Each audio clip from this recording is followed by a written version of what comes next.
Hi అండి. ఈరోజు మా పిల్లల కోసం ఎగ్ చపాతీ పిజ్జా ప్రిపేర్ చేస్తున్నాను. దానికోసం 2 చపాతీలను తీసుకొని రౌండ్‌గా ఫోల్డ్ చేసుకోండి. వీడియోలో చూపించిన విధంగా రౌండ్‌గా ఫోల్డ్ చేసుకొని స్మాల్ పీసెస్ లాగా చూపించే విధంగా కట్ చేసుకోండి. ఈవినింగ్ స్నాక్ లాగైనా బాగుంటుంది.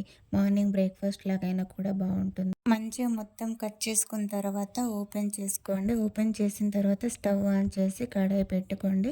ఒక స్పూన్ ఆయిల్ వేసుకోండి. ఒక స్పూన్ ఆయిల్ వేసుకున్న తర్వాత కడాయి మొత్తం మంచిగా స్ప్రెడ్ చేసేసుకోవాలి. మంచిగా అప్లై చేసుకున్న తర్వాత హీట్ అయిందో లేదో చెక్ చేసుకొని పీసెస్ అన్నీ అందులో ప్యాన్ మొత్తం వేసేసుకోవాలి. వేసుకున్న తర్వాత ఒక బౌల్లో 2 ఎగ్స్ కొట్టేసుకొని సాల్ట్, కారం వేసి మంచిగా మిక్స్ చేసేసుకోండి. మిక్స్ చేసుకున్న మిశ్రమాన్ని మొత్తం ఆ చపాతీ పీసెస్ పైన అలా చూపించే విధంగా మొత్తం స్ప్రెడ్ చేసేసుకోవాలి. మొత్తం పోసుకున్న తర్వాత మూత పెట్టేసుకొని ఒక 2 మినిట్స్ ఉంచేసుకోవాలి.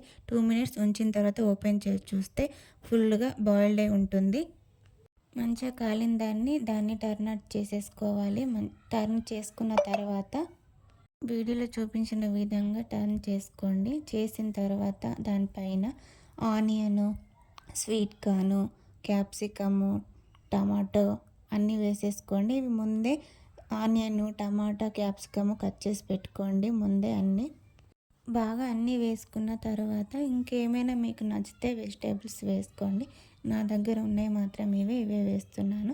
తర్వాత చీజ్ వేస్తున్నాను. మంచిగా చీజ్ మొత్తం మంచిగా వేయాలి. దానిపైన తర్వాత చిల్లీ ఫ్లేక్స్, మిక్స్డ్ హర్బ్స్ కూడా వేసి ఒక మంచి 5 మినిట్స్ మూత పెట్టేసి ఉంచేసుకోవాలి.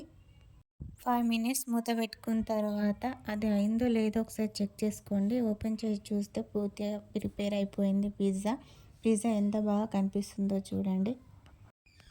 అయిన తర్వాత చాక్ పొడి పైన తీసివేయండి. పిజ్జా లాగా అలా చాక్ పట్టి చిన్న పీస్ కట్ చేసుకోండి. ఒకసారి కట్ చేశాను కానీ అది తీయడానికి రాలేదు. మళ్ళీ ఒకసారి కట్ చేస్తే తీయడానికి వచ్చింది పిజ్జా. పిజ్జా కట్టర్ లేదు కాబట్టి అలా చాక్ బట్టి కట్ చేశాను.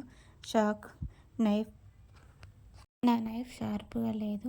4 పీసెస్లు కట్ చేసుకొని పిల్లలకి ప్లేట్లో పెట్టిస్తే చాలా బాగా ఎంజాయ్ చేస్తారు. పాపకి ప్లేట్లో పెట్టిస్తున్నాను టేస్ట్ చేయమని.